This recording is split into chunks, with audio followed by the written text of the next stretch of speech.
the legacy of a college football giant that changed the game forever, a Cinderella college basketball team that nobody saw coming, and an NBA promotion that has the internet losing its mind. The World Baseball Classic, got on my USA cap, is heating up. The NFL season is already full of shocking moves already. March Madness is right around the corner, and trust me, the rankings is about to get really, really interesting. Oh, and somehow the Sports Chasers received a GOAT in the mail.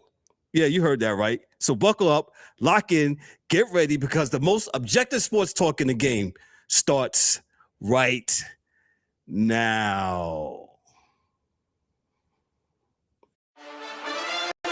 This is Sports Chasers, where real fans get real sports talk.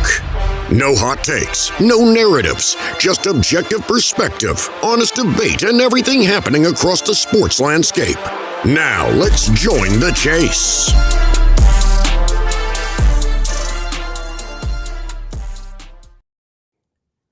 Hey, what's up, everybody? What's going on, everybody? It's another edition of the Sports Chasers coming to you live and direct here on a Thursday night, man. Thursday night, March 5th, 2026. Here at 7 p.m., a little bit after 7 here in the East, man. Make sure you like, click, and subscribe to the channel, the Sports Chasers Sports Media Group. Make sure you hit the bells for all the wonderful notifications. And those that are listening on the sound of my voice, y'all know what it is. Give us that 5-star review, 5-star review. 1, 2, 3, 4, what? 5-star review. Lovers or haters, let us know how we're doing, man. As you so eloquently do every week with your comments and your likes, whether you like us or whether you don't like what we say. We appreciate all of them, man. So with that said, let's meet the crew. D-Dubbz, what's up, man? How are you tonight, sir? What up, man? How you doing, man? Sports Chasers, we in the building. Yo, man, let the people know, man. We on our way to 4,000, bro. You know, we're on our way to 4. So hey, click like and subscribe and let them know what it is. We appreciate everybody. Yo, listen, we value everybody's opinion. You know, we don't care. You hate mine or not. I don't care. I mean, just tell me. Just tell us something. Yeah, tell us something, man. We embrace it all. Yeah. Not debate, but we embrace your opinions. Oh, yeah, you embrace debate. I'm so glad that era is over. Well, it took a long time for it to get out of here, but it's still hanging on. But at least the stupid takes us, for the most part, is. Yeah. This is episode 483. That's right. We've been hanging around this thing for 483 episodes. So, you know, hey, we're here. Longevity means a lot, man. Staying in this game, man. But, you know, it is what it is. DA keep on going away, man. Is DA there? Well, we'll ain't going nowhere. You ain't. There you go. I'm here. I ain't going nowhere. Yeah, we just want to make sure you was ready, man. You ready? Good evening, sir. How are you, man? How's it going, man? I'm tired, man. Okay, you're tired, man. Well, we'll make sure you get you out of here. Yeah, I'm tired, man. I don't know. I didn't sleep last night. Gotta get you some peptides or something. Yeah, something. Some better basketball. Maybe that's it. Yeah. Better ball. What a World Baseball Classic is starting up. All the games on Friday tomorrow, man. So we'll talk about that in a moment here and a little bit, man. But a lot to get into with the world of sports, man. Hey, we had a very interesting, or I should say, yes, we did have a very interesting interview on this past Tuesday, man. If y'all get a chance, check it out. Coach Janet Dickey, man, she is a Hall of Fame field hockey coach, man, and she brought a lot of gems when it comes to coaching athletes and, you know, bringing people to another higher level. And you want to check it out. Those that's in the corporate game, y'all might want to book her too, man, because she absolutely has some gems for those in the corporate game, as well as, you know, DA knows the corporate space where you have to motivate people and, you know, do things where people, you know. And don't nobody want to work. Hey, it's real talk. Hey. Like, you know, you have to.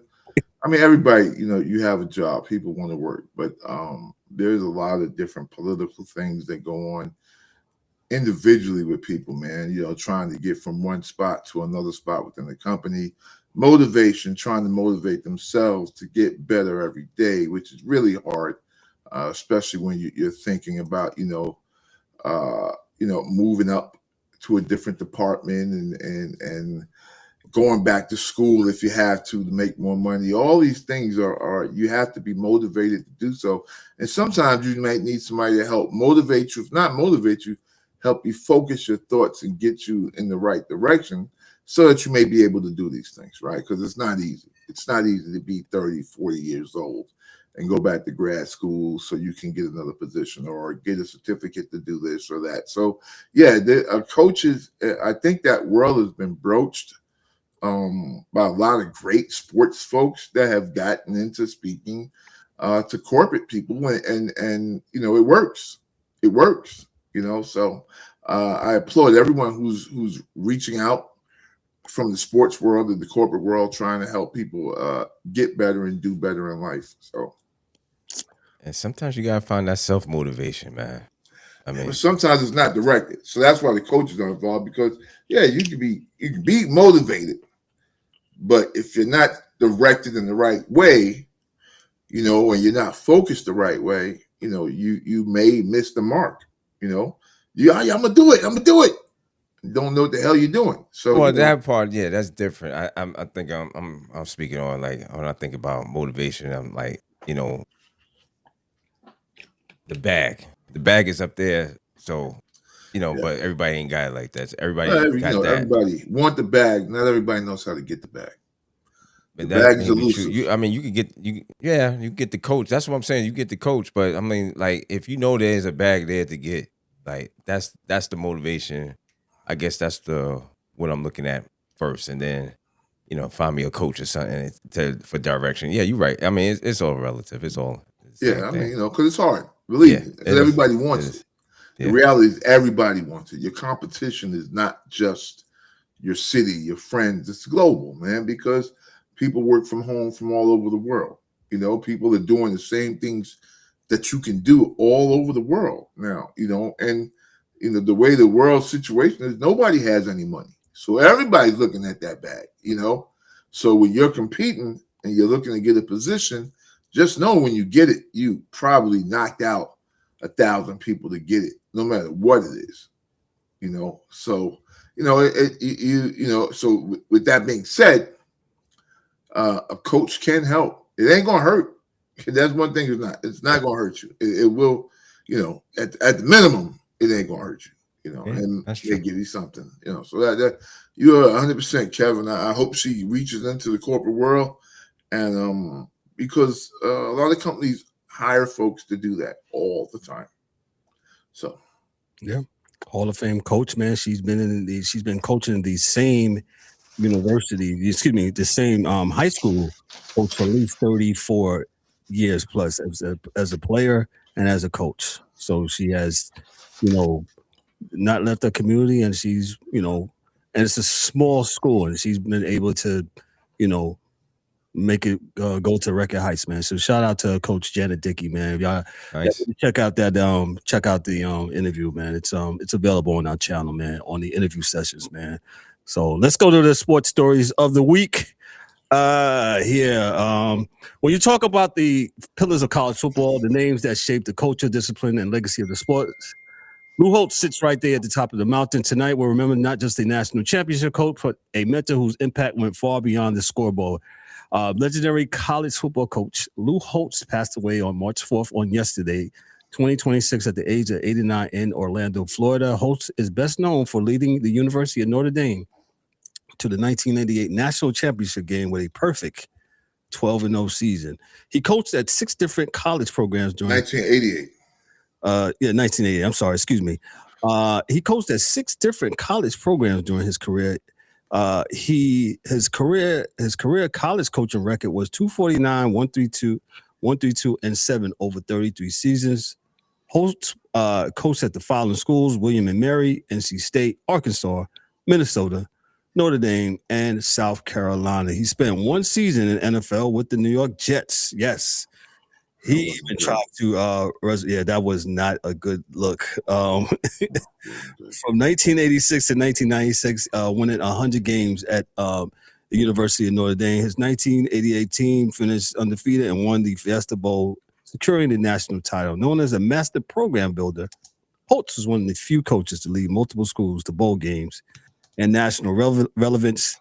After coaching, Holtz became a college football analyst on national television, including years with ESPN. He was inducted to the College Hall of Fame in 2008. D, I'm going to start with you. You love college football. Your reaction to Coach Lou Holtz and his impact on the college football game. I like Coach Holtz, man. He was a good coach. He built some great teams that won. He even did well at South Carolina. So, like, he is a builder. He knew how to do that. God bless him. And I had no problem with Coach Holtz, man. I did, back then I used to actually like Notre Dame. I used to actually like Notre Dame back then. Yeah, I mean, they did that. I think he was there when they did that convicts versus whatever when they played Miami. I think he was a coach there, and I think he even tried to stop that. But he was one of the guys that was a proponent for Prop 48. He got Tony Rice in there as a quarterback when they did win that championship. Lake Dawson, Jerome Bettis, that team was stacked. They were very serious, man, back then. And like I said, it was a different world. But they won, and God bless him. Rest in peace, bro. You did a great job. He to me seemed like what the coaches say that they're going to do, that a lot of them don't do anymore, is that he made boys to men. So, he was just not a coach. He was a leader of men. So, rest in peace, Coach Holtz. Gotcha. D-Dubbz, your thoughts on Coach Lou Holtz? Yeah, man. Rest in peace to Coach Lou. Great coach. I'm going to start off because I don't remember the days at the University of Minnesota. So I'll pick up at University of Notre Dame. That's where I really remember him for. The championship runs that he was on. Then I really, got in the bag when when he got to South Carolina in 1999. So, changing that team, man. I think went from 0-11 99. So yeah, that was not very good. Yeah, it was 0-11. He turned that around, man. Got to what, 2 back-to-back Outback bowls. Outback bowls. So a legend, man. He's a legend. Ain't much to say, man. I was shocked. I mean, not shocked, but you know how you get the news and it just hits your phone and it's all over the place. I was like, damn, another one, man. We got losing another great one, man. So shout outs to him, his family. I think DA hit the nail on the head, turning boys into men. So salute. I'll say this too, and I'm like you, D-Dubbz. I remember Coach Holtz, from the Notre Dame days and the University of South Carolina days, and I remember that convicts versus the Catholics, or I think that's what that way they was trying to reference, and I do remember him trying to stop that foolishness of that. Again, who conjured that up? The media. They conjured that up. They'll say they didn't, but they did, and because. That's what sells back then. It wasn't no social media, man. So you had to have sensationalized headlines and. Them kids had them things, and out there in Notre Dame, and it was just a different time, man. That was not. Different time, different cultures. Yeah, different. It was a bad look, man. All right, because the dudes at Miami were wearing convicts, and the dudes that were at Notre Dame that were playing for Notre Dame weren't all Catholics. So that's. Hey, he can't even get past that Jet curse, man. I didn't even realize the 1976. Lord have mercy, he was 3-10 in 1976, man. That Jet curse is something else, man. I don't know what else to tell you, man. He had enough. Yeah, he said, quote, God did not put me on this earth to coach in the pros. Yeah, well, it's not. It's a different job, man. It's a different game and a different job. The Jets are a different game and but it's very rare. They had that stink on them since 1970. What we said, 76? Well, it's ownership, man. If it stinks that long, it's ownership. One, if it stinks that long, that's ownership. And two, college football is a very different game than pro football with different mindsets and a different way to do it. You're talking to men now. You're not talking to kids. You can't motivate them by making them run and telling them this because they're making more than you. You know, if you're a college coach, you got the juice. No one's leaving. You're not leaving because of a player in college. In the pros, you get fired over a player. We've seen it. Yeah, so it's a very different. You gotta have a different temperament, and yeah, it's leadership, of course, but it's a different type of leadership to be a professional coach as opposed to a college coach. That's why when guys are like, "Oh, Tomlin's gonna go down and coach this," no, man, not because he can't, but it's a different way of doing things, man, and you can't give kids that rope yet, right? They're 17, 18 years old. You just can't. They're going to make bad decisions that cost your program at that age if you don't keep them in check and try to keep some rules around what they're doing. So it's so different, man. You know, the game is different, even though they say, oh, well, the pros are using college concepts now, and yeah, some of them, but not all of them, man, because it's you can get hurt out there. If you run at RPOs the whole game, you're not going to last long in the NFL. Yeah, RG3. You know, you're just not. So if a coach puts you in that situation, tell him you want out. Like, I can't do it, man. You know, Shanahan got that kid killed, man. I was about to say, yeah, RG3 didn't say nothing. He just kept on putting him in there. Because he's a trooper, man. You know, RG3 is a Heisman winning trooper. For whatever you can say about the dude off the field. Yeah, correct. On that grass, that was a bad man. You know, like that. Like, you know, he was better than Andrew Luck their first year. So, like, way better than Andrew Luck. So it's it's a different game. But go ahead, Kev. On to the next. Yeah, rest in peace to Coach Lou Holtz, to him and his family. Prayers for him and his family, man. Great man on that college football field, man. Let me go to the other story of the week, one of the hottest stories of the week, man. And this might grind Dorian's gears, DA's gears here. Chasers Nation, let me ask you something. If a college basketball team goes 30-0, undefeated, ranked in the top 20 in America, should they automatically be in the NCAA tournament? Well, believe it or not, there's a team in the exact situation right now, and they still might not make March Madness. Let's talk about it. What's going on with Miami of Ohio? Miami of Ohio, the Red Hawks are currently 30-0. They beat what did they beat the other night?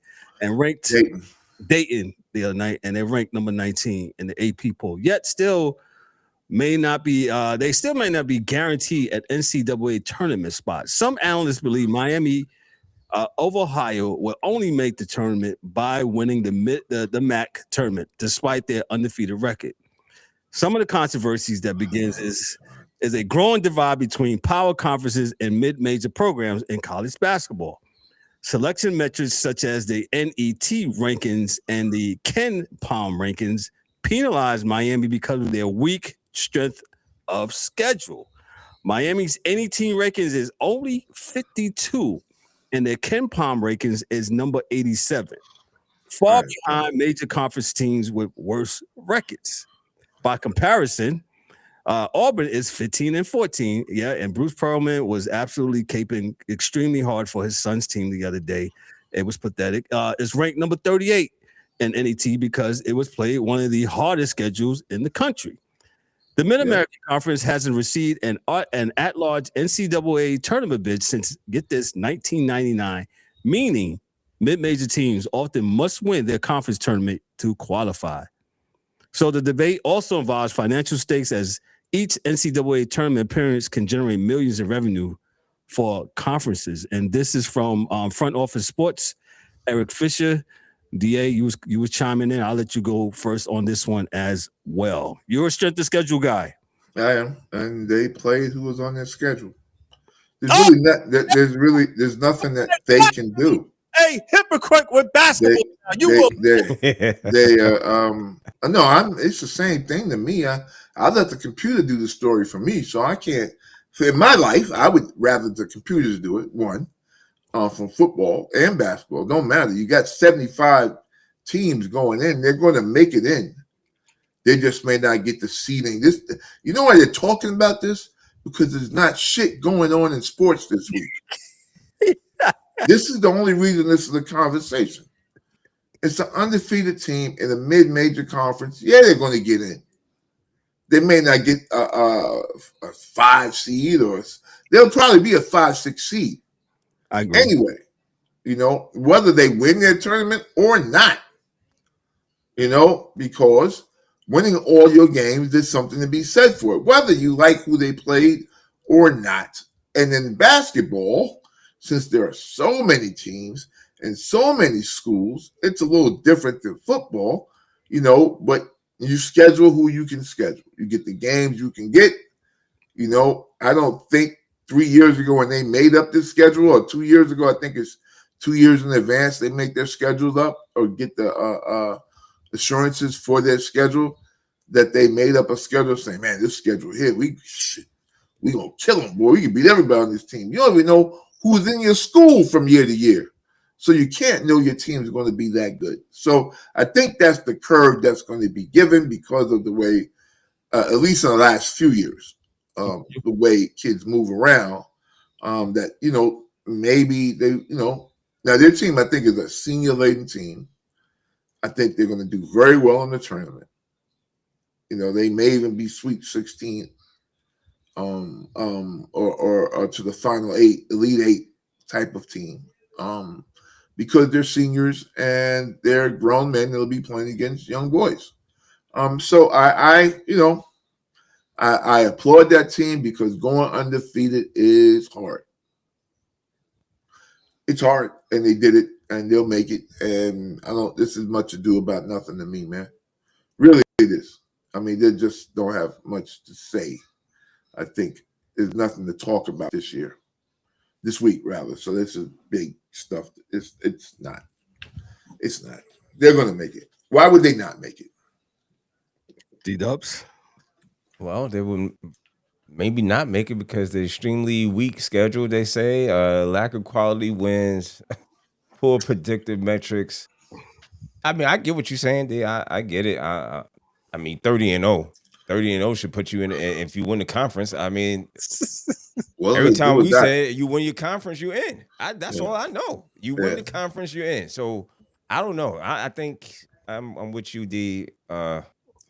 It is what it is. But this is again NCAA bull BS, man. I mean, this is stuff that keeps you. What I told you, D. Again, organized confusion, more shit. And they could do away with all this and let the computer pick it. Yeah, so 64 teams. Yeah.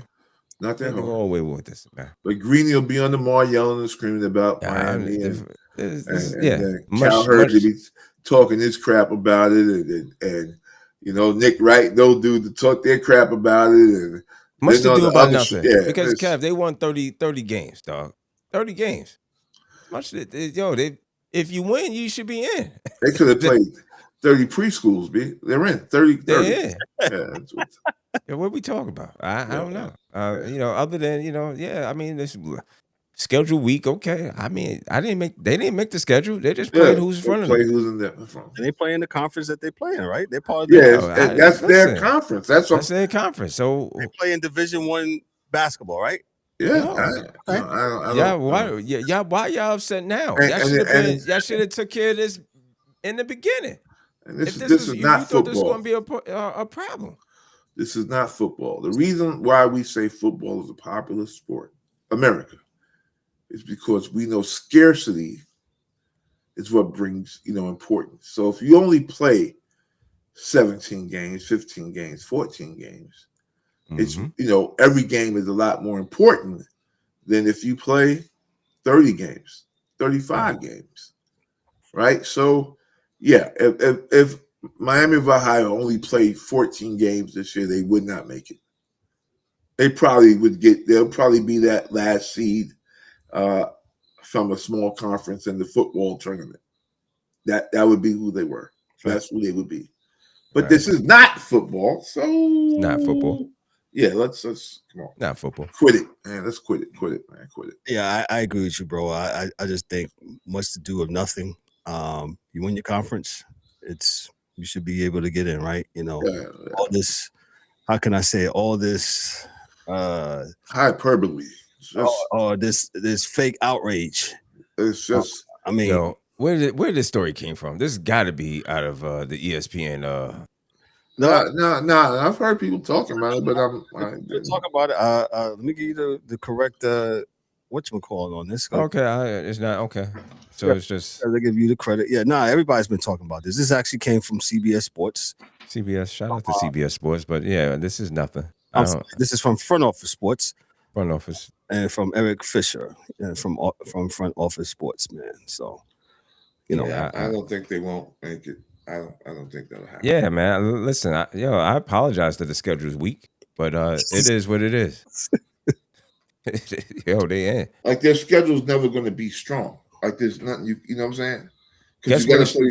Even the conference ain't that strong, so you got to play. Guess where the schedule's going to be stronger at in the tournament. Yeah, and we'll see if they're ready by then. But you only going to have. You got to pay if your conference has 12 teams. You got to play home and away for every school. Each school to make money, and then you get maybe 5 out of conference games. So I'm sorry if Miami of Ohio couldn't play Duke this year, right? But like Duke doesn't do that. Like they don't do that. I'm going to play Norfolk State game. Like Duke is going to play out of conference against Michigan State. They got those tournaments now, ACC versus Big Ten or ACC versus Big East tournament. So they don't even those schools don't even have those types of games anymore. So that's all. But if they're not that good, they'll be knocked out in the first or second round. Yeah, if they're really not that good. So and everybody who hates them can be happy, and those who are looking for a Cinderella early. There you go. We'll find one. But like I said, I would rather you wait. But these same people be crying that there's no Cinderella. There's no. Well, here you go. Or if they beat a Goliath, they're crying about that. They'll be okay. Man. I'm not jumping out. Let me go to the next story. I'm gonna direct this to D-Dubbz to this next story. The NBA. Oh, geez. As a league that markets itself as a family-friendly entertainment. But what happens when culture, marketing, and controversy collide? The Atlanta Hawks, they are celebrating one of Atlanta's most famous nightlife institutions, and not everyone in the league is happy about it. And this is from CBS Sports. The Atlanta Hawks announced Magic City Monday promotion ahead of their March 16 game with the Orlando Magic. The event celebrates Magic City, a well-known Atlanta strip club that has culture. Wings club. The city's wings. And nightlife scene. I think Tootsie's Wings are better. The promotion includes pregame programming and cultural recognition. I can agree with that. Tied to the club's influence in Atlanta. Luke Cornett publicly criticized the promotion and asked the Hawks to cancel the event, he said. Cornett argued the NBA should promote respect for women and maintain a respectful environment for fans and families, he added. Despite the backlash, the Hawks confirmed they are still moving on with this event as planned. Double down. The controversy highlights a broader debate about NBA branding versus local cultural and entertainment. D-Dubbz, you text me this. I was like, wow, go ahead. Hey, fam, listen, man. I got, it's kind of like the devil and the angel in one. You know what I'm saying? Listen, it's close to my birthday. I wouldn't mind, man. I wouldn't mind. But that's one part of me, right? But there used to be a time where this stuff was separated from, like, it wasn't out in the open. Nobody knew about, stuff that like this. Like, you know what I'm saying? It used to be separate. And I do agree with homeboy. Listen, man, we could do a whole lot of other things to promote something. I mean, all those colleges in Atlanta, we could, you know what I'm saying? So we could do a whole lot of other things other than promoting They Magic might. City. They might. They play 82 games, man. Right? Yeah, they might, but this is the one that they focus on here. Well, that's what I'm saying. This one right here. This is. I don't think Magic City is struggling. I don't think it's struggling. I really don't think they're struggling. That they need a night of Atlanta Hawks. Like, come on, man. Come on, man. They're not going to have strippers walking up to your chair during the game, right? They're just going to be chilling the wings and T-shirts maybe and whatnot. It's not like the bro is going to be. Hey, you do this, and then you have something else. Da, you know what? Hey, listen, to you off that's but you do this, that's you have something else next time. That's Kev's man in the marketing meeting. You talk about it, and then you go mad. That's Kev's man Jeremy in the marketing meeting going, hey guys. Well, Magic City is here, and why don't we just do our Magic City night? Everybody likes Magic City. I heard T.I. talking about it once. Yeah, I've never been there, but a Black Mafia, BMF. Yeah, man. Yo, so bro, it's somebody's great idea, man. It won't be bad. It won't be bad. Jeremy and marketing. He just definitely Jeremy and marketing. Theo. Yeah, man. Yeah. I got an idea. Magic City night. Magic City. When we play the Magic. See? Magic City. We'll have the girls. We can have the girls out there with the pasties. No, see, and then someone said, no, we can't. No pasties. We can't have the girls out there, but we can have. We'll sell chicken wings. And then there's somebody gonna be offended because their daughter's out there in the stands, and that's they like, Daddy, I want to be on the pole. Your daughter got choices. Oh yeah, listen. That's supposed to be taken care of at home, right? Hey, you're supposed to take care of that at home, because if she's thinking that, there's some other things that you may need to be dealing with. Oh no, outside of if your daughter, that's something. Draymond Green said it's an art, bro. It is. It's an art. Yes, I think you got to be good to do what you do. You got to be good. And God has to bless you in a lot of ways. Unless you got a daughter. Well, she could, if your daughter is blessed in a lot of ways. You don't want your daughter. Well, then you better, I'd rather you paint, baby. You teach. Listen, man. Like Barkley said years ago, B, I am not a role model. Not a role model. So it ain't up to the NBA to tell your daughter what to or what not to do. Now, they shouldn't expose her to strippers, and I'm sure they will not. If your daughter knows about it already, then that's a bigger problem that you, your wife, your family need to come together with at home to handle, right?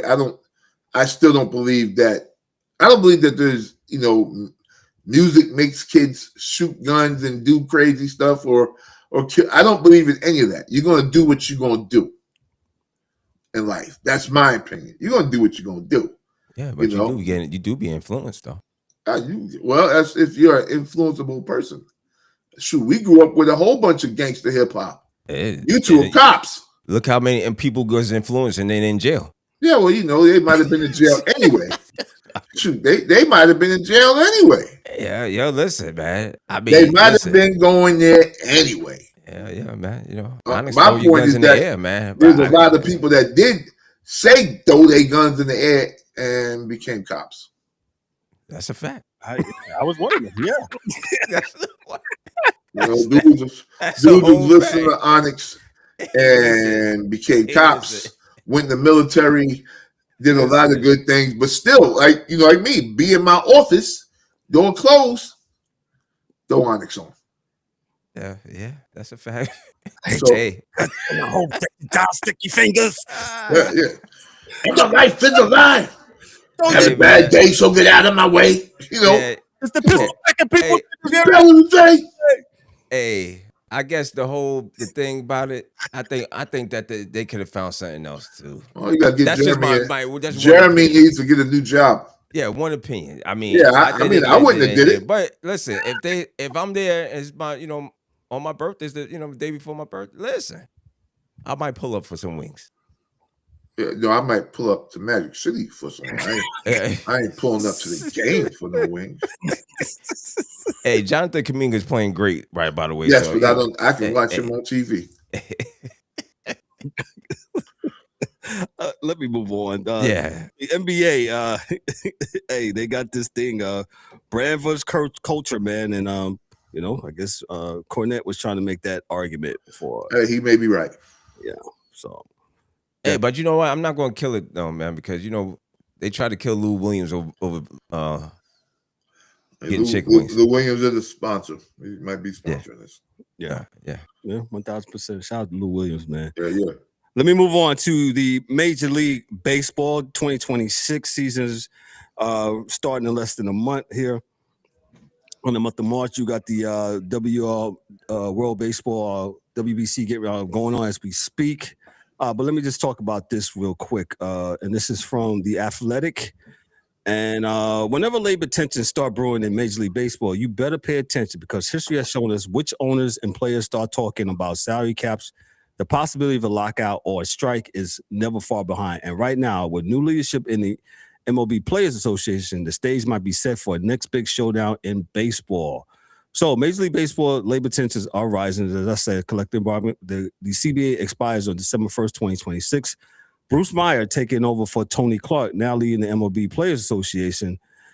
He's signaling that the union will strongly oppose any salary cap proposal. So they starting already. Meyer reaffirmed the union's longstanding belief that free agency, salary arbitration, guaranteed contracts are core pillars of players' rights and earnings. MLB owners have been pushing the idea of a salary cap system similar to the structures used in the NFL, NBA, and NHL, arguing that it would address payroll disparities between large markets and small market teams. The players' union believes a salary cap would do the following: suppress player salaries, limit earning potential, shift power back to team ownership. The MLBPA historically defeated a salary cap proposal during the 1994-1995 labor dispute, which resulted in a strike that canceled the 1994 World Series. With the next labor negotiation approaching, industry insiders believe a lockout is possible. Negotiation could become one of the biggest labor battles in MLB since the 1990s. Myers emphasized that players want a merit-based system where performance determines earnings rather than artificial limits imposed by a salary cap. Owners, however, meanwhile argue that the competitive balance and payroll disparity threatening the long-term sustainability of the sport. I'll go first on this one. I love baseball. Baseball is my first love. Baseball, I've been doing it for a very long time, whether playing as a kid, Babe Ruth League, in high school. I love it. I pay attention. Baseball, in 1994, those that don't remember or weren't young enough, man, the Montreal Expos, who are currently now the Washington Nationals, they want to win the World Series. I don't care what anybody says. They were the best baseball team that year. And it got wiped out because of that. And I am hoping and praying that, the MLBPA's Players Association, that draw this little line and say, hey, this is where we stand at. And y'all know, if y'all heard me on this show several times, says that the Players Association for MLB is the strongest union on the planet. Yep. As they say, they struck and didn't look back.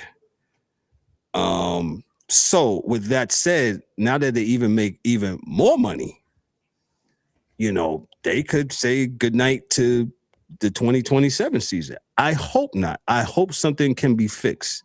I really do. And I side on with the players on some things, and I side with the owners on the other thing. Some of the owners are bad ownership, like the Pirates. We'll go with them. They don't spend no money, right? They're spending some this year, but yeah. They're spending, well, I think because they're getting called out on their nonsense. Yeah. You know what I'm saying? There's some light to, they're bringing some light to it.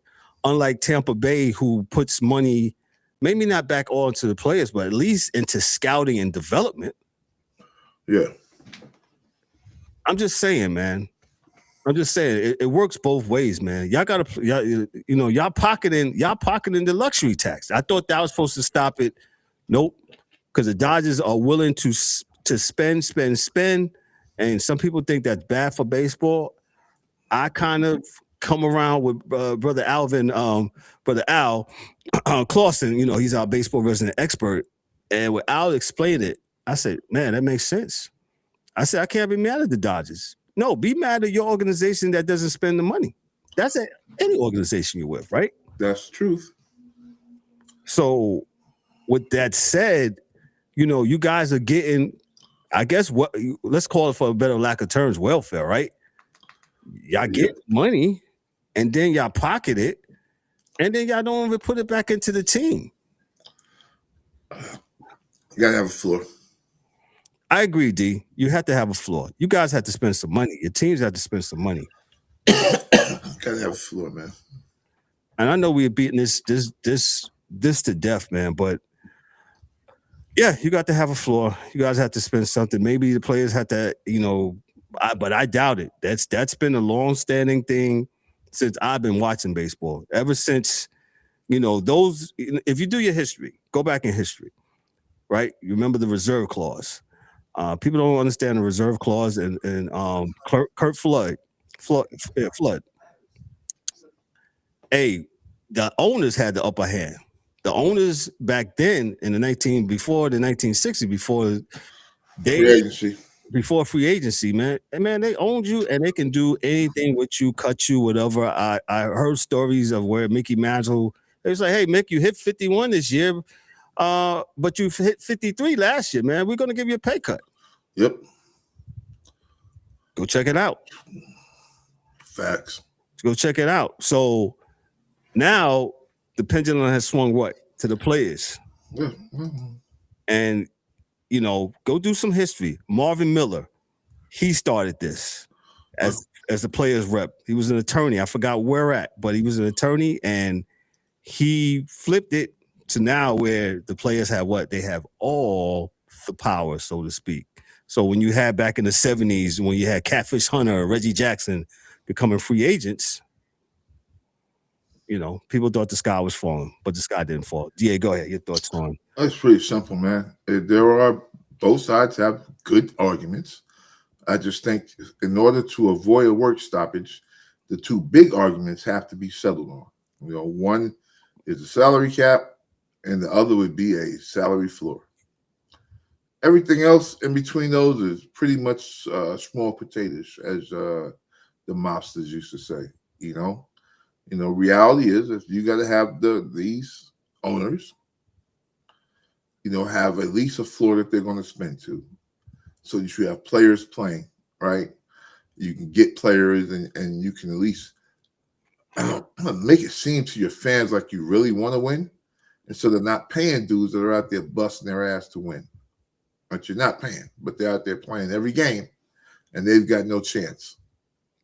No good. It's not good.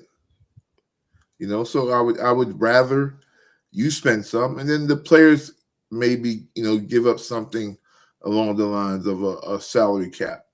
It may not happen, but yeah, a salary cap is, I think, easier because, believe it or not, the owners could probably collude to get one, just not spend over a certain amount of money.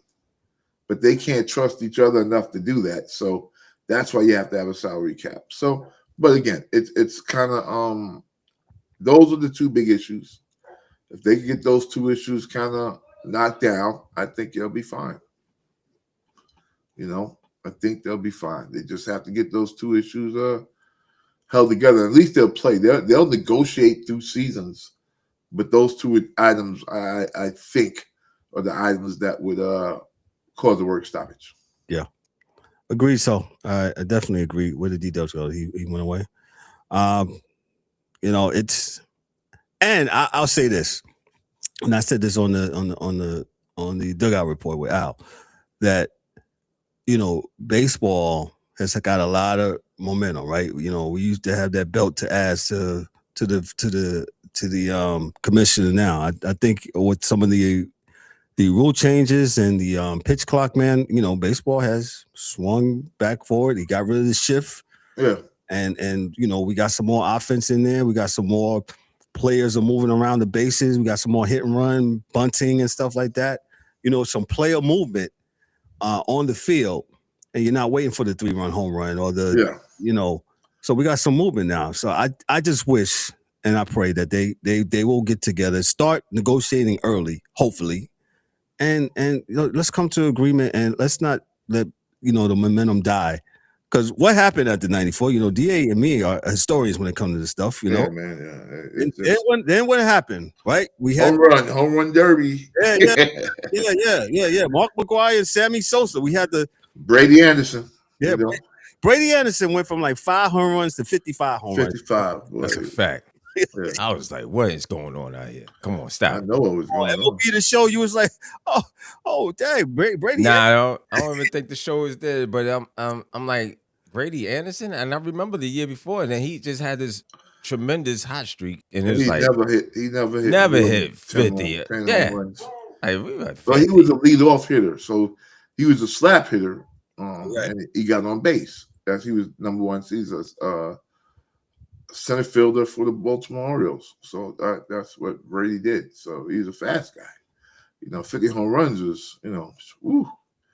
I seen Ken Caminetti that year throw a dude out from outside the third base line on his ass. He was sitting down and threw him out at first. I said, wow, something going on here. Something is absolutely positively. Because that throw at that time was impossible. Right. America was done with baseball because of what they did. Yeah, they wasn't going. That's why they had to have the Sammy Sosa McGwire thing to get people back involved. And the league knew it. Probably promoted it, probably gave out some steroids, Hey, take this. Take that. Take this. Take that. Or really turn the other way. But regardless, man. Let me just say this, DA. I'm like, the system works if you guys spend the money. System works. But you gotta be willing to spend. It's such a crazy thing, but relegation even comes into this, man. I'm not going to stay on it, but the reason why, because it's just the owners. Bad owners don't want to spend.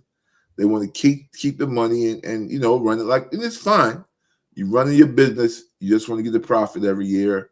And that's it. Winning a championship is not, that's it. Now, you got relegation, then you'll get an owner in there with a team that wants to win.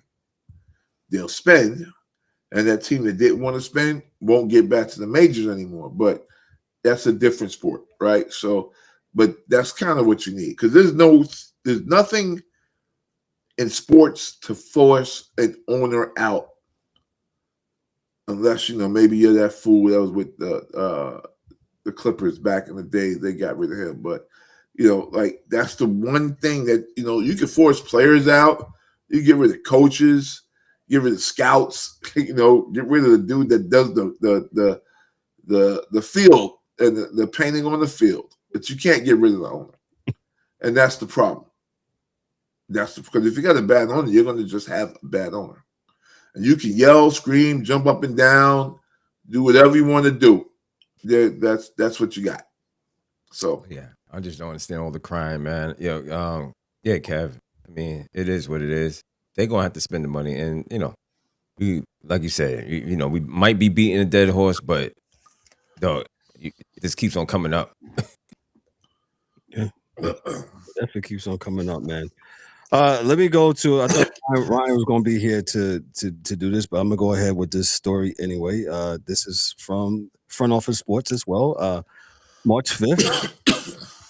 And, ladies and gentlemen, we talk about growth in women's sports and the WNBA being the best place it's ever been. But when money, power, and negotiations get involved, the unity can start to crack. Right now, the WNBA players and the league are heading toward a critical deadline, and the tensions inside the players' union are starting to surface. Let's get into what's going on the business side.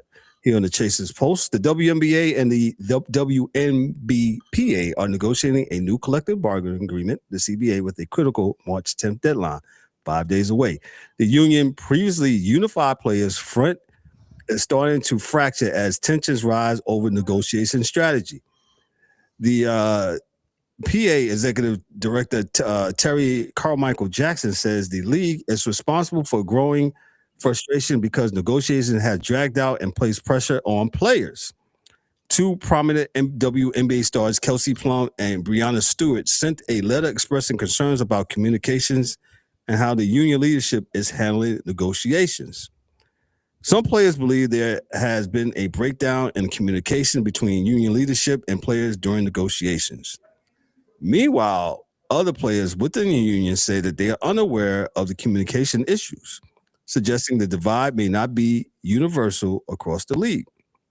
The negotiations come during a period of massive growth for the WNBA, fueled by rising TV ratings, star power, and increased visibility. With the deadline approaching, a delay to the WNBA season or labor conflict could become a real possibility if the deal is not reached. So they are still arguing about this, how much money they should get, whether it be the gross or the net. Whether it be the net profits. And, they got 5 days to figure it out. I can tell you this from experience, from union negotiations, not, of course, in the sports realm, but, in other working realms. Me and D-Dubbz belong to unions before I do now. And what they say, what's those saying? Two things can be true. Communications to some might not be getting it, because, they might be all in a union group chat, and then one person might say, yo, I don't got WhatsApp. Okay, then you send a communication out, via email, right? I didn't got an email, I didn't get the email that it went to spam, okay, boom. You all get on the Zoom call, right? The union, had the ability to get on the Zoom call, or how many players or whatever get on the Zoom call. Oh, I wasn't able to get on because I had to do blah, blah, blah, blah. This is normal. You're always going to have somebody saying somebody's not communicating the right way. I wouldn't believe for the life of me that the union PA president is not communicating with their players, not for 1 second, not when they're getting paid to do as such. Why would they? Why wouldn't they? Just saying. Everybody has their own lens of how things is going. I just know this. They better, in my opinion, they better get some kind of deal done in the next 5 days. I think, man, and else they're going to lose the momentum. We talked about momentum with baseball. They're going to lose the momentum that they had going. Absolutely, man. But what are they asking for? Housing. Yeah, they are. Listen, I'm only reporting the news, man. They asking for housing, guaranteed housing for all players, which the league recently offered to include for the 2026 season. Retirement and family planning, expanded pensions, and improved support for pregnancy and children. DA. Working conditions, standardized minimum professional standards for teams, facility staffing, and travel accommodations. Prioritization rules. Players want to loosen rules that force them to return early from international leagues and face suspensions. I mean, listen, man. Yeah, I'm out. You gotta get. On which one, man? Oh, I'm out. I'm out. Hey, Kev. I mean, it's the obvious. Yeah, they need to take care to handle business before March 10th. And this is over. This is over. You better take whatever you can. Either take a short deal, and then keep figuring it out. It's a negotiation, man. It's going to be constant, man. You're not going to get all what you want the first time around. Not even the second time around. You never get what you want. You get a little bit. It's give and take. It's give and take. So I don't know. I don't know what else to tell them other than, negotiate in good faith and get what you can get, and then come back at it to the table another time if you really want to play. The angry one said the Saudis should buy this league. Not gonna happen. Hey, you think you ain't getting respected now? Ooh, child. Woo, child, DA, yeah.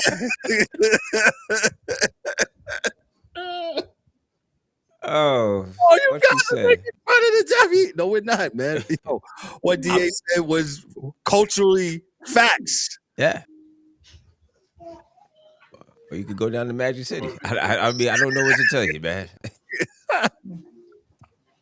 I don't know. Yo, man, go ahead. I don't know. I don't know. I gave you the advice. I told you what to do.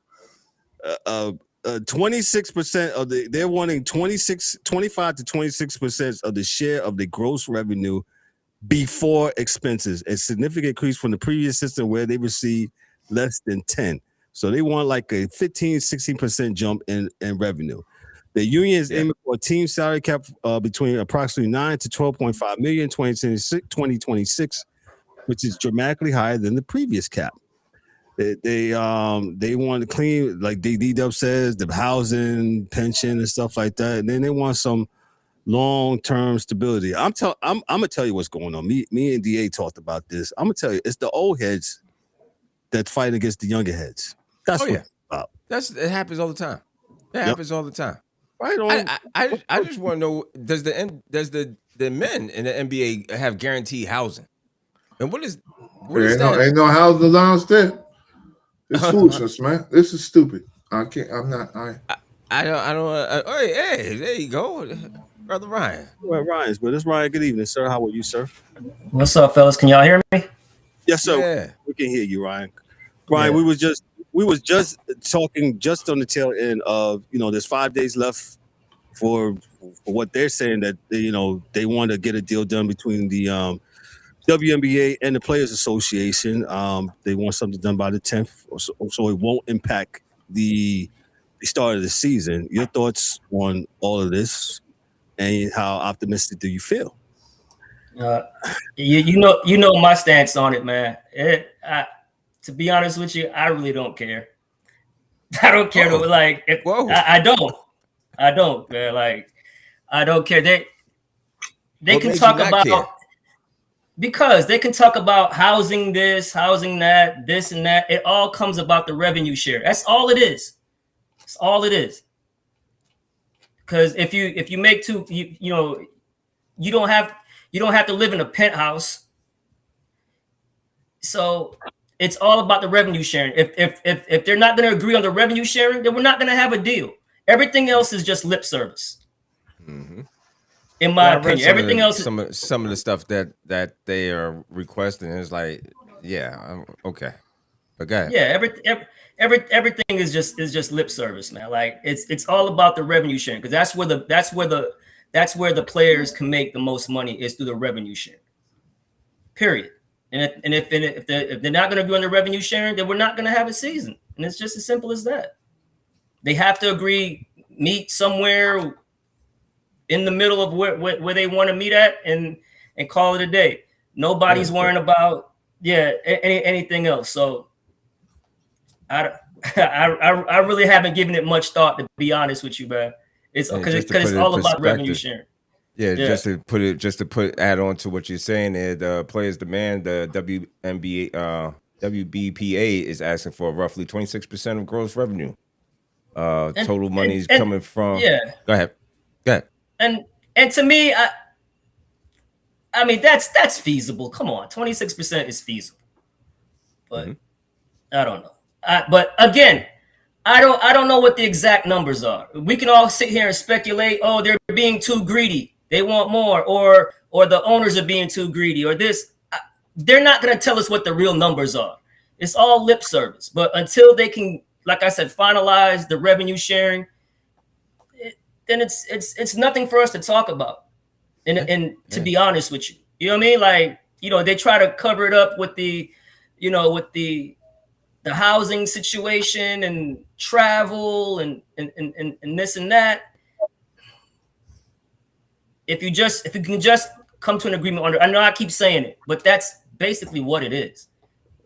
Well, nothing more, nothing less. And I understand it from the players' point of view. I really do, because this is their only time that they can finalize a deal and make something happen. Now, if the owners play hardball and be like, "No, we're not giving you that," the owners are already rich. So, you know what I'm saying? So they're already rich.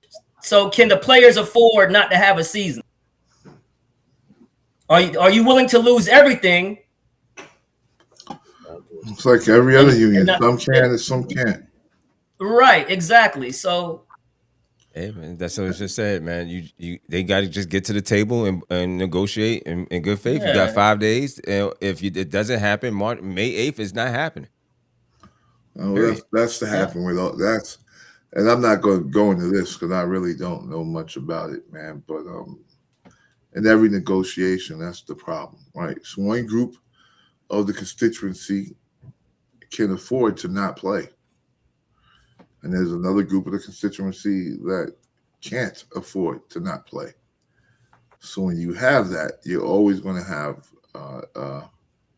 different opinions on what is and what is not most important, you know, and then you have to go with the numbers. So if you got more people, just say in the league that can afford to, or in the union that can afford to not play, then, you know, people that need to play, the vote's going to be different, you know.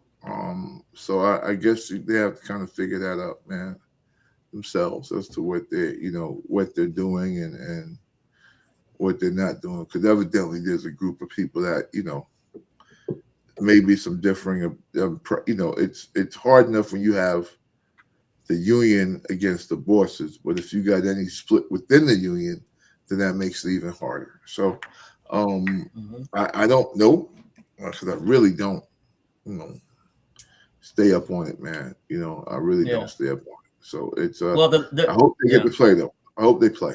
I hope they play, because I ain't got nothing against those ladies. I do hope they play. Because I know there was players that came out that said you know, that the union wasn't really talking to the players, and I'm like, well, damn. Well, then what the hell we been doing all this time? And well, they have. Yeah, exactly. So and then they both agree. Well, this counter offer from the league was not worth taking. So they agreed on that. You know what I mean? So again, we'll see what happens, man. We'll see what happens. We'll definitely see. We'll see. Let's move on to the NHL. Dan will most likely this weekend cover the NHL trade deadline, which is tomorrow at 3 p.m. Eastern. So there's probably making a lot of changes before the trade deadline and raring up for the Stanley Cup playoff run. I saw something today where the Panthers are thinking about shopping their goalie, Brovsky. I was like, wow. I said, So Dan will have more of that when it comes to the NHL and hockey. So let me move on to the NCAA. I just wanted to do the power rankings real quick. Ryan, your thoughts on 30-0 Miami of Ohio? Well, 30-0 is 30-0, right? But they do have like a weak power of schedule. Yeah, we went over that. Yeah, I mean, but for him not to be in the tournament would be ridiculous. So even if they slip up and win and lose one game, say in their conference tournament, and they lose one game, they should still. I'm pretty sure you can pull a team out that's at the end of the 68 teams or whatever, how many you have, and put them in there. No matter what conference you're in, undefeated is still undefeated. Now, should they be a highly ranked team? I mean, a seed in the tournament? No. You know, I don't even mind if you have them going to the playing games. I wouldn't even mind that. That would kind of be exciting. But nah, they deserve to be in there. Yeah, so they deserve to be. With that said, with the men's AP Top 25, you got Duke 1, Arizona 2, Michigan 3, UConn 4, Florida 5, Iowa State 6, Houston 7. Ryan's Houston, he was there, number 7. Michigan State they had a bad stretch. Yeah. No, you're good, man. Nebraska 9, Texas Tech is 10, Illinois 11, Gonzaga is 12, Virginia is 13, Kansas is 14, Purdue is 15, Alabama is 16, UNC it's 17, St. John's, the Johnnies, they're 18, Miami of Ohio, the aforementioned as we just did, they're number 19 in the land. Arkansas is 20, St. Mary's of California, they're 21, University of Miami, they're 22, Tennessee 23, Vanderbilt 24, and St. Louis rounds out the men's at 25. Go ahead, Ryan. You have something. I will say this with University of Miami, the one in South Florida. Man, kudos to that coach, man. All new players, not one returning player. All new players, and he was. I believe he played. He was on Duke's bench, and they poached him from Duke. And you know the Boozer brothers are from Miami, so when he decided to go to Miami, they were like saying, could he possibly flip the Boozer brothers from Duke to Miami? Obviously, it didn't work because of their dad Carlos, with the ties there. That's his alumni alma mater. So great job by him, man, getting all new players. And you said number 22? Yes. Number 22, and yeah, man, and they're pretty good. And you said Ohio, Miami of Ohio is what? You said 19? Yeah, they're number 19, correct. Well, then they're a lot to be in the tournament. They're 19. Yeah.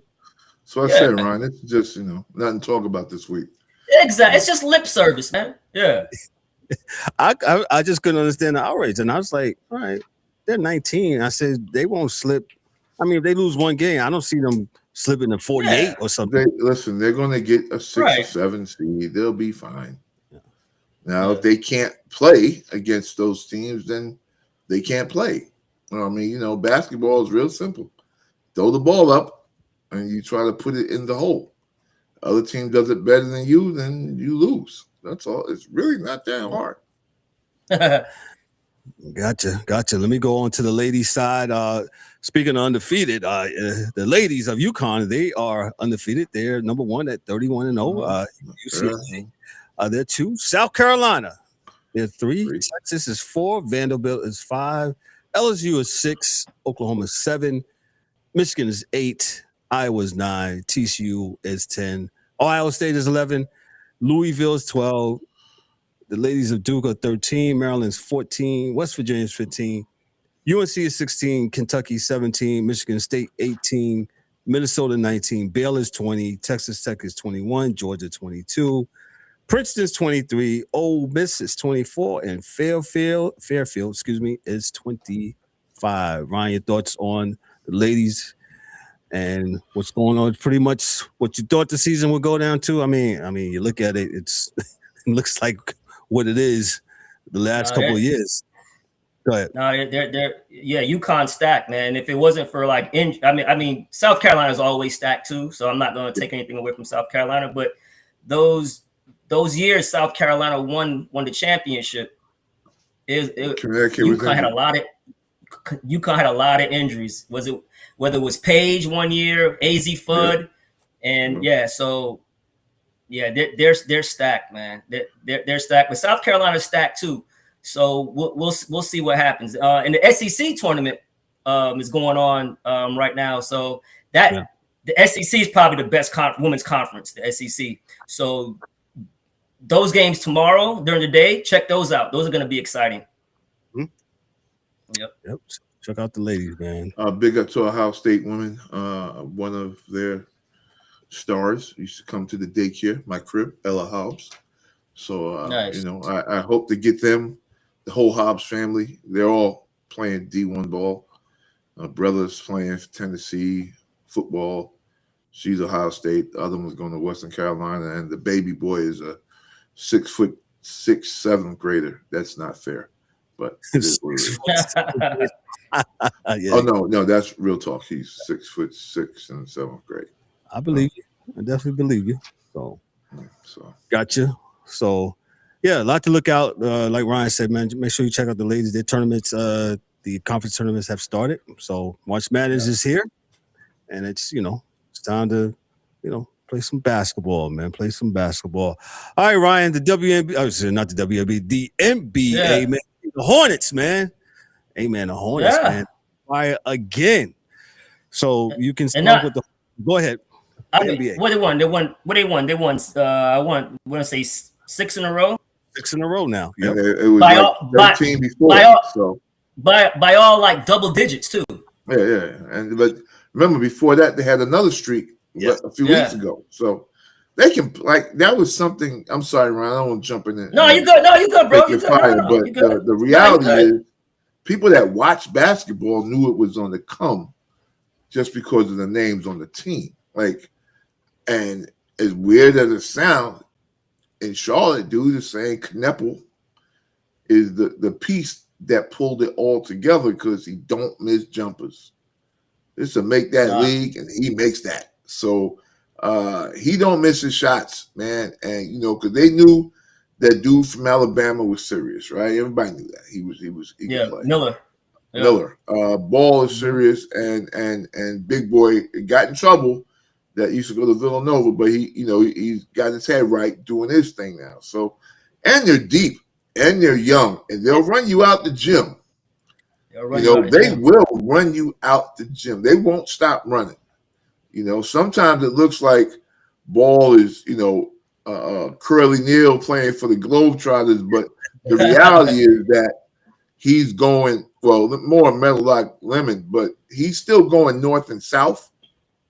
And that's the thing. He's not like a side-to-side dribbler, and he's still going north and south. He's still going to attack you, and the thing that people don't talk about him is that he fouls a lot of dudes out.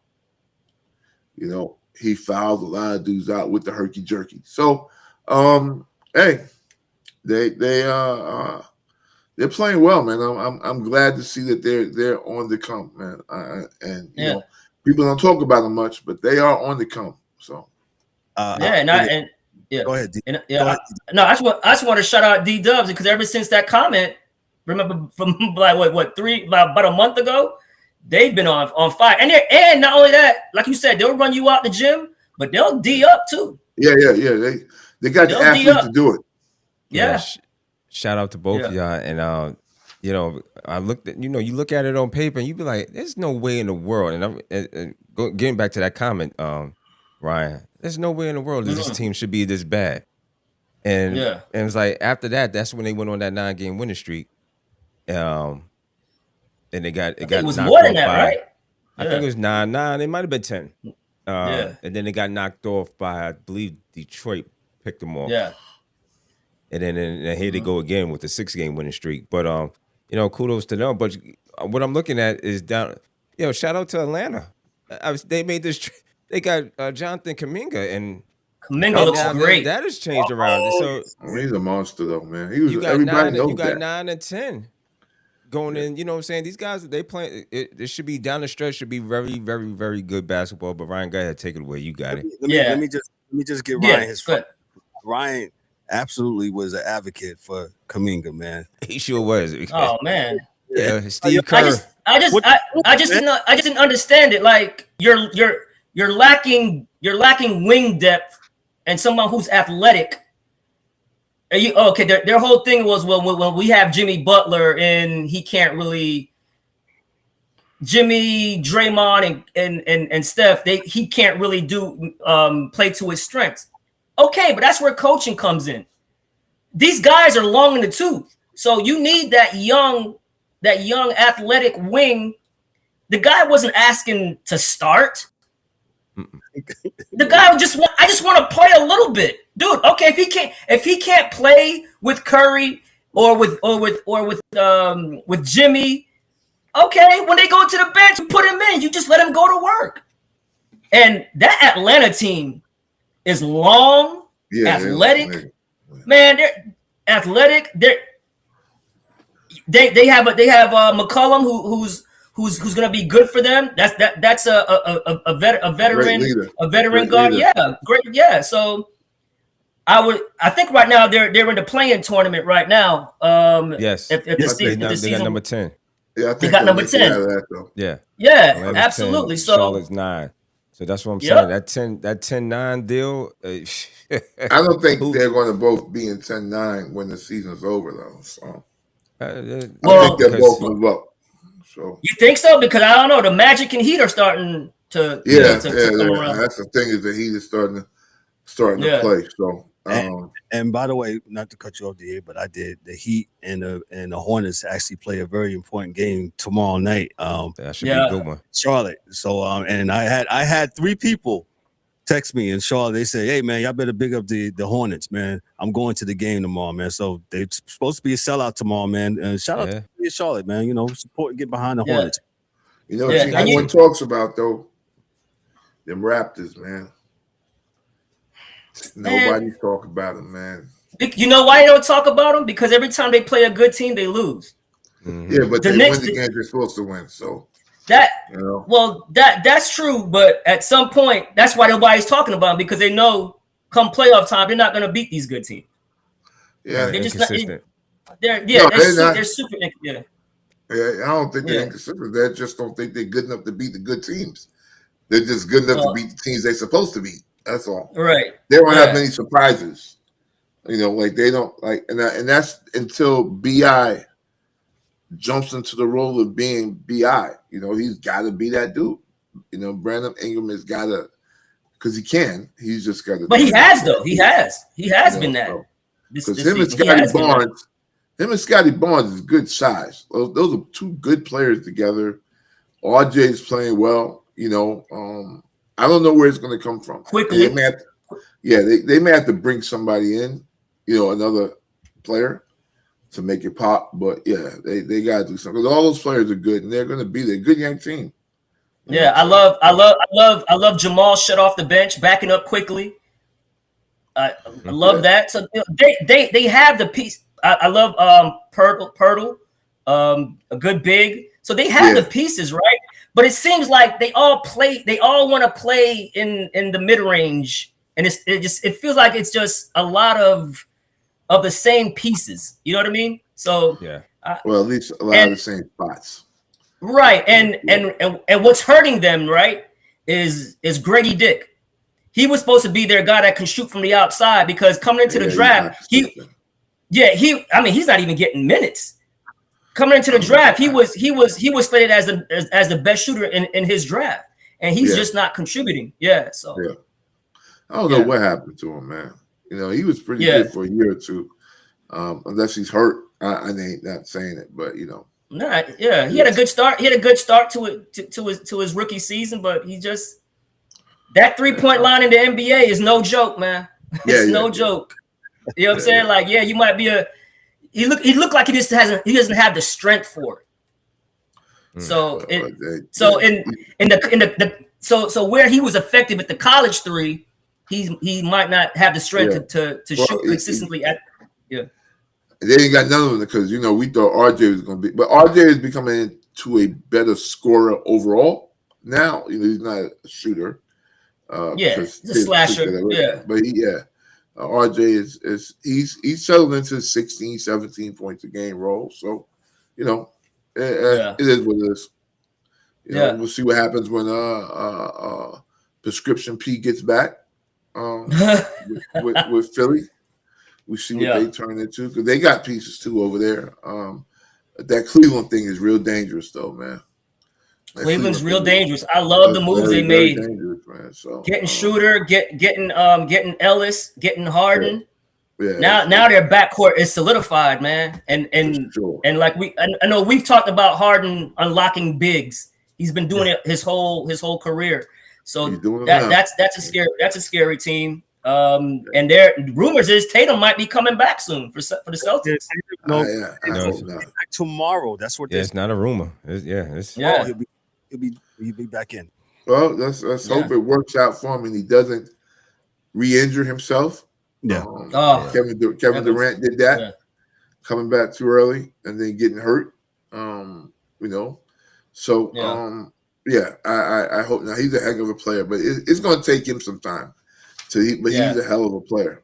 So that would be a shock to the whole East, because if he jumps back in on that team, it's going to be they loaded. Yeah. Honestly, they are. A lot of people always talk bad about the East, but they are loaded. So, I mean, even without him, they're second in the East behind Detroit. One. So, shout out to the Celtics, man. Go ahead, Ryan. Hey, man, listen. I think it's wide open everywhere except the West. Nobody's beating OKC in the West. Nobody's beating them. As much as I love my Rockets, Denver's formidable. But the thing is with OKC, they can survive a player being hurt. They've been hurt the whole season. They've been hurt the whole season. Players ready to go. Yeah. They've been hurt the whole season, and they still have the best record in the league.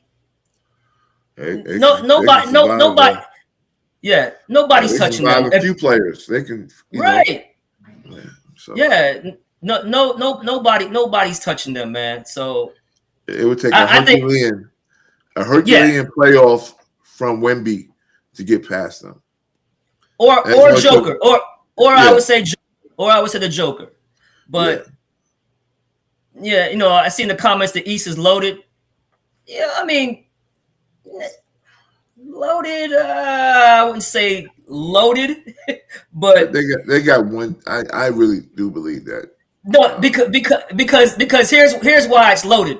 Because they're all the same place. The same. They're all the same. Like if you stacked up the Knicks against Denver, Denver will be favored. If you stack up Cleveland against Denver, Denver will be favored. San Antonio will probably, you know what I'm saying? OKC's gonna be favored. So it's loaded in the fact that they're all in the same tier to me. Right, I agree. I can see that. Yeah. And another shocker, right? So Giannis comes back. They're no good. Milwaukee was playing some good ball. They had won like 4 or 5 straight games in a row. Giannis comes back and they can't even win a game. They lost 4 in a row. Because he stops the ball, man. That's true. Yeah.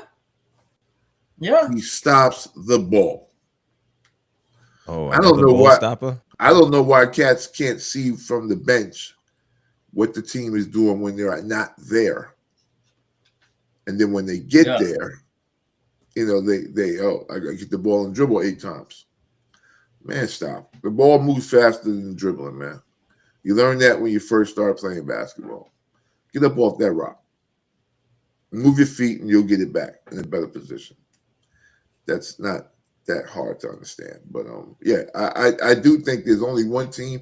And you know what? And I'm really with Ryan on this one, man. Like even Detroit, as much as I like them, I wouldn't have them favored against any of the top 2 or 3 teams in the West. Like I said, it'd take a Herculean. Like it would take Cade, who's playing like absolute garbage right now, hot garbage right now. He's giving me some Ben Simmons vibes right now. But if Cade get right and he's playing at his very best, they're still not as good as OKC or Denver. OKC got so many weapons, man. You have to match them. I mean, you have to come off the bench with people. I mean, they coming off the bench with people. They got a lot of weapons, man. And the weapons and then they hurt. And like you're saying, they still hurt. Who didn't play last night? Homeboy, Jalen Williams. Their second, Jalen. Their second best player. They're also Jalen's been out the whole year. He hasn't played yet. Yeah. Did you hear what you just said? Who didn't play last night and who they plugged and played and played? I mean, it's amazing what they have done. You know what I'm saying? Then Caruso got hurt. Yeah. Like as long as they have 2 out of the 3 playing, nobody's gonna beat them. If they have they don't miss a beat. If they have Chet and J-Dub, cool. If they have J-Dub and Shea, cool. If they have Chet and SGA, cool. As long as they have 2 out of those 3, they can plug and play everybody in. I mean, Hartenstein hasn't even been playing the whole season. I mean, it's crazy. It's crazy what they're doing, and I give a lot of kudos to Chet last night. He set the tone for them in that game. Gave him the big lead, but kudos to the Knicks. They battled back, and you know that was great. Yeah, the Knicks play hard, man. I like watching the Knicks play. I think the only thing the Knicks is that they are just too damn inconsistent. That's all. And it's not consistent with effort. They're just not great shooters, period. So when you aren't a great shooter and you have to shoot, you're rolling dice. One game it may be, you may get this Bridges and you may get the other Bridges the next game. And and like I said earlier, my thing with any sport and with any player is the player versus what you pay for them. Right? So it's a return on your investment. And Bridges is great, but not for not for what they gave him. 5 picks, homie. No. Because here why? Because this is the reason why. You give up that many picks, but you're trading for the guy who's gonna be your third or fourth option. It makes no sense. If he's gonna be your number 1 or number 2 option, cool. Yeah. So now you see if he's having the usage, you can justify, well, shit, he's putting up these numbers and these numbers, so that justifies the draft picks. And Ryan, he never is. He's never going. He's never. That's not his role. That's not right because bad move. Because he plays a finesse offensive game. If you notice, and he's good at it, he'll get to the paint, but it's a fadeaway shot. He can't never get back his offensive rebound. You can't really put him in a pick and roll, so he can't create for others. To the rack, it's just, he can't create for neither OG. He can't create for others. They have to play off of. They have to play off of Cat and play off of Brunson. Yeah. And I will say this about Brunson. I've been hard on him saying, "Hey, he's got to be sometimes be a pass first point guard. Sometimes now in the fourth quarter, go and close that son of a gun like he does. He's very clutch. But I will say this: he had a bad shooting game last night, but I like what he did facilitating the ball. That's 15 assists. He shot the ball poorly, but that's because OKC just brings a wave of defenders to you, and they know. And not only does OKC have good individual defenders, their team concept defensively is awesome. They're gonna shade you. It's connected. So I want to give Brunson kudos, even though he didn't shoot well. He was getting everybody involved. The problem is you're getting the wrong people involved. Yeah. Cat was 7 for 8. Yes. 7 for 8. If you're 7 for 8 and you only miss one shot, that has to be 18 shots. Yeah. There's what I was saying last night, man. Cat going into the summer happy. He going into the summer like, okay, you trade me? Yeah, we're gonna go where I want to go. Because Cat playing like that. He's playing like a star. He's playing like the number 2. So, we'll see what happens this summer. But I give the dude a lot of respect, man. Because they, every trade rumor all year has been him. All the heat been on him all year. He's a scapegoat. He's a scapegoat. Just like how Tibbs was a scapegoat, it's gonna be Cat. And not only that, I've said it before, he's a monster on the boards. Yeah, a monster. He's doing nothing but play, man. Not complaining. And not only that, And not only that, if you notice the game last night, the first 3 possessions was ran for Cat. Yeah. Yep. Score, basket, ran for Cat. And now he only gets 8 shots. And not only that, he had like 8 offensive rebounds and the putback. So those 8 shots weren't even ran for him. He was just getting the offensive rebound. He was going getting them himself. Listen, there can't be 5 players on the team that night shooting the ball more than Karl-Anthony Towns. Nope. No, the only guy that should have more shots than Cat at the end of the game is Brunson, because Brunson's gonna close the game at the end of games. OG having more shots than Cat is ridiculous. Brunson having more shots than Cat is ridiculous. Shamet came off the bench and had more shots than Cat. Yeah. And I give Shamet credit. Shamet has expanded his game. He's not just a spot-up shooter now. Yeah, they're running him off. Shout out to him. Yeah, they're running him off the three. Yeah, they're running him off the three, and he's taking it to the rack and making himself more versatile. So kudos to him. But Josh Hart can't have more shots than Cat. What are we doing? Yeah, that's crazy. And not only that, Cat is so right. And not only that, Cat is so great offensively. He can score at any part of the floor. You want him in the low post? Cool. High post? Cool. Mid post? Cool. Mid range? 3-point line? Cool. Free throw line? He's gonna make. I mean, Cat is phenomenal. You have to make a constant effort to get him the ball, especially with him kicking ass on the boards. Mike Brown and Brunson's Thank you, father. D. There you go. I ain't got to say that. Mike Brown and Brunson's father. We had this last week. Mike Brown. Okay. Mike Brown. Mike Brown and Brunson's father. Hey, Mike Brown, you gonna be out of here. Want it done. The angry one says, "Facts. Love him or hate him. He's a force on offense. Not many teams can guard." No, man. Cat, but it makes no sense if you ain't not getting him the ball. If you're not gonna get him the ball, then what we talk? Yeah, I mean, this is gonna be a problem. Look at the San Antonio game, right?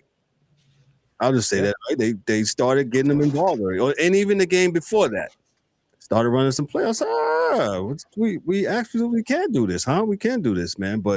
And that started because of that only having 5 touches or 5. Well, he had 5 touches in that game before. Again, I think game, yes, absolutely. Cleveland, I believe, he had 5 touches or 5 to 8 touches, and it was like he was 5 for 5. Yeah, and it's like, what the hell are we doing? Why is he not touching the ball? Then San Antonio happened, and then they whipped up on San Antonio. Okay, he's touching the ball. Hello, Mike Brown. Well, no, it's that Mike Brown and the point guard and the point guard's father. So hey, listen, you figure it out. I don't listen because you're gonna be one and done, homie. You're gonna be one and done. I'm telling you. This is the Knicks schedule upcoming here. They got a tough schedule. They're on the West Coast. Swing here. They face the Nuggets tomorrow night. Lakers on Sunday afternoon. Clippers on Monday evening. Then they go to the Jazz on Wednesday night, and then they go to Indiana. My Jazz, where we at, Kev? The Jazz, are you near 25 points? Oh, yeah, that's 25. 25 wins. Hold on, let me pull that up for the DA. Just had the standings there. NBA standings. Yeah, let me go back. Utah is 18-44. You got 7 more wins, brother. 7 more, baby. 7 more. 18-44. And I don't blame them. I don't blame them. I don't blame none of these tanking teams. I don't blame them 1 red cent. I don't blame them dudes. We get the other AJ. We get the other AJ next year. This draft is loaded. You can't afford not to lose your pick because you they're not in the play. Like, I don't understand what the beef is. We're coming to the end of the season, and people are so worried about the teams on the bottom of the standings tanking. Who gives a rip? The playoffs are right around the corner. Concentrate on the teams that are playing for something. It's like you got to be able to compartmentalize what's going on. These damn gamblers, and it's because I know I keep saying it. I know I keep saying it. Why are we worrying about gamblers? And I'm a gambler, even though I gamble lightly. I'm cheap. I'm cheap. Like CG. CG. If you know a team is tanking, then don't bet on them. Yeah, that makes no sense to me. Don't bet on them. Like, it doesn't make any sense, man. Like, shout out to CG, my man. Come on, man.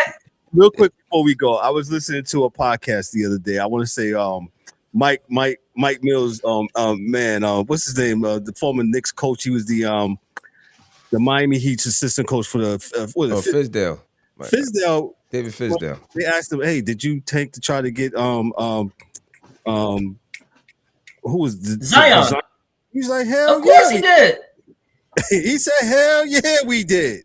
Oh yeah. They came in there. It's like, "Hey man, hey, you might take a little bit more losses." He says, "We trying to get Zion." Sacrifice. I saw that. He's like, I compromised my damn coaching record. Now we can't even get a job because of that. And then they fired him, and then everybody, and he also stated that everybody thought KD and Kyrie was coming to the Knicks. They thought that. Yeah. Everybody thought that. Everybody was shocked when it became Brooklyn. Yeah, everybody thought they were coming. I didn't. No, I'm talking about right. I'm talking about like I'm not talking about fans and nothing like that. The insiders. I'm talking about like front office. Yeah. The front offices, the executives. Bro, the Wu-Tang even made I don't know if y'all ever saw that Wu-Tang video where they made for KD. They had Wu-Tang made a video for KD to come to New York. Let me tell you, man. Everybody thought Durant and Kyrie was coming to the Knicks. If you go back in, if you can go back in during that time, you remember, the Knicks wasn't a place to be, and everybody talked about the owner and stuff like that. It was Dolan. How he was treating the former players. Yeah, specifically Charles Oakley. Yeah. I never thought that KD would have a Knicks uniform on back then. Yeah. I didn't.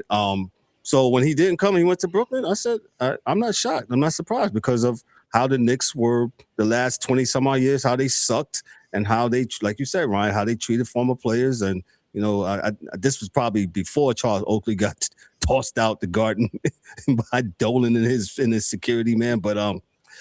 Because the whole, Go ahead. No, because the whole thing was like Dolan was always meddling in the front office business. But as soon as when you guys brought in this new regime, it kind of turned it around. So everybody tanks, man.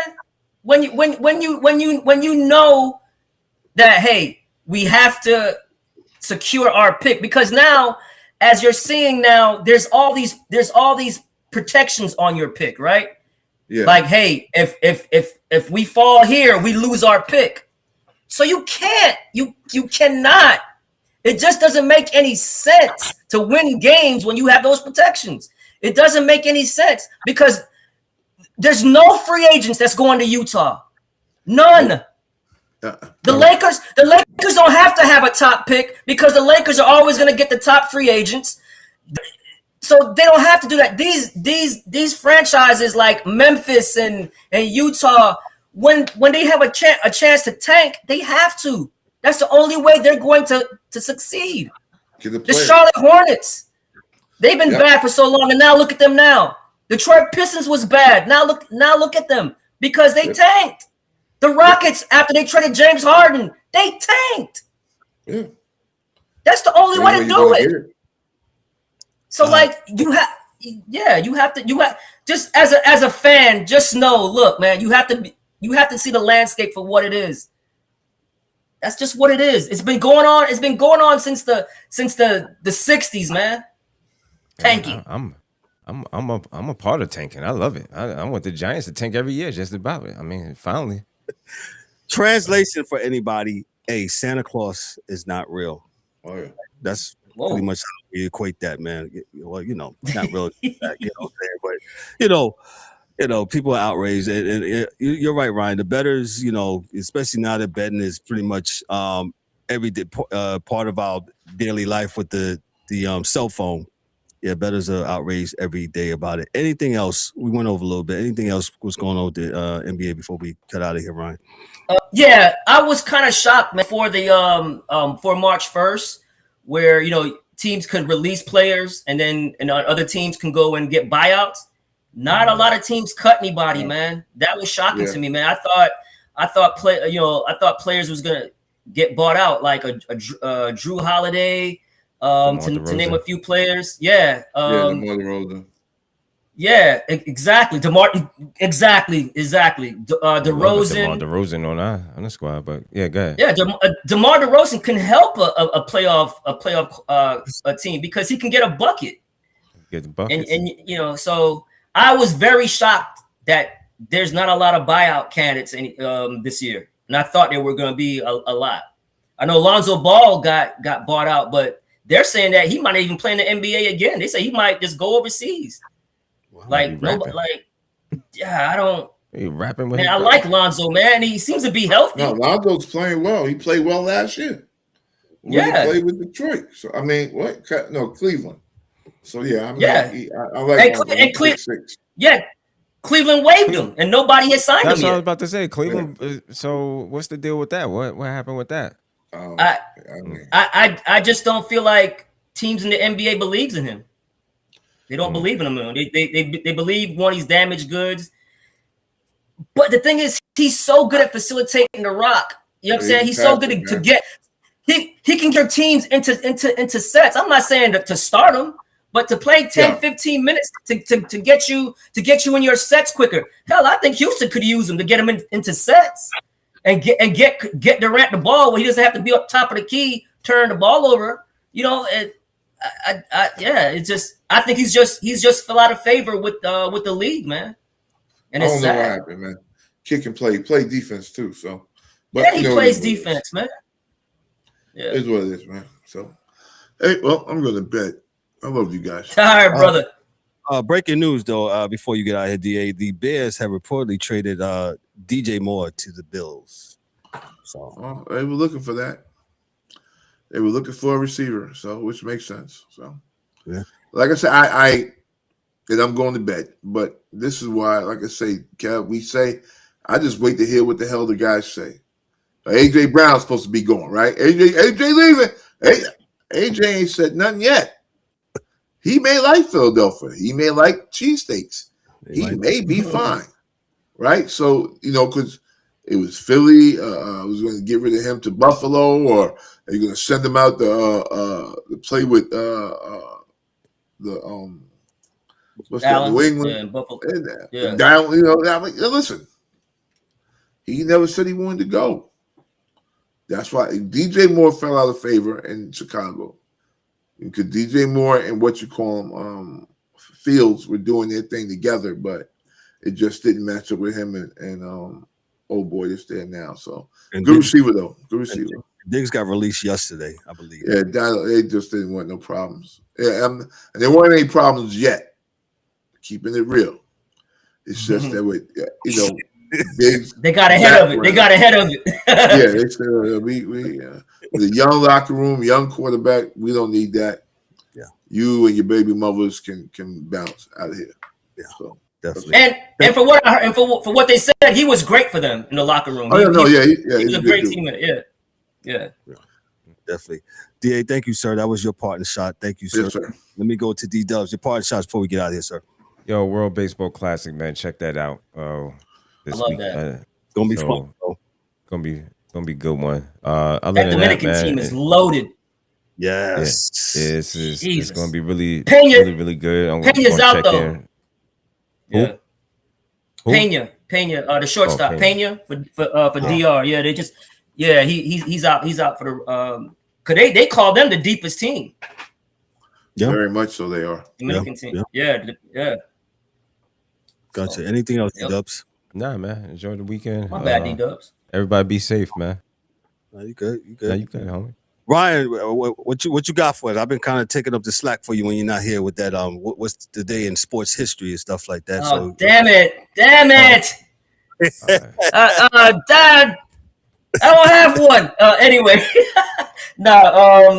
but good show, guys. Sorry I came on late, but it's ramping up. NBA season's ramping up, and all I gotta say, fans, just be able to compartmentalize the season. There's always going to be tanking. That's the only way the lower tier teams and the teams who are in a smaller market can function if they get good draft picks. So take it for what it is. Concentrate on the teams that are playing great. and are in the hunt for the playoffs. That's all I gotta say. Gotcha. Appreciate that, Ryan. Today in sports history, the NFL teams purchased Ed Sable's Blair Motion Pictures, which was renamed NFL Films. Mike Bossy in 1985 on this day of the New York Islanders became the National Hockey League player to became the first NHL hockey player to score 50 goals in 8 consecutive seasons. Reggie Miller began his NBA free throw streak of 52 games on this day. Ben Johnson today was banned from racing for life by the Amateur Athletic Association after testing positive for banned performance-enhancing substances for the second time. Yeah, the Jamaican from Canada. Yeah, Jamaican from. Oh, yeah. Yeah. Michael. He dusted. I'm my bad. I'm so sorry. He dusted. What you call it? What's his name? Freaking guy that blew up our championship chance. Carl Lewis. I'm still mad at they showed Carl Lewis last year in a national champion game, dog. Cost Houston. Go ahead. My bad. No, you're good. Michael Adams, the formerly named Washington Bullets, became the third player in NBA history to get over 900 career 3-point field goals. And lastly, Dennis Rodman, 1995 on this day, was suspended by the NBA for 1 game after deliberately elbowing Milwaukee's Joe Wolf. And Big Joe Wolf. I remember that. And 1996, the Dallas Mavericks attempted 49 3-pointers for the 5th straight game. Hell, that was back in 1996. On 96, wow, yeah. Roy Topley is not hitting those threes. I don't know what the hell he's doing. Roy Topley, man. Yeah. Great show. We're gonna go, man. We went over a little bit, man. Thank you so much for chiming in. Those that hung out with us tonight, appreciate that. E was in the comments. Mom was in the comments. Thank you guys so much. All that's in the comments. Shout out to the Gridiron. Yeah, hey, I see y'all guys working at the combine, Dante, man. I see y'all guys, man. What's good, man?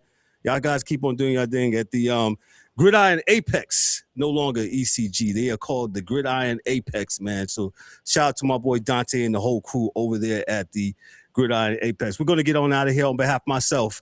Hey, for Dan, for Mike Mills, for the Angry One, and for the guys on the panel, the D-Dubbz, Ryan DeSouza. I'm Kevin Owan, your host and moderator. This is the Sports Chasers.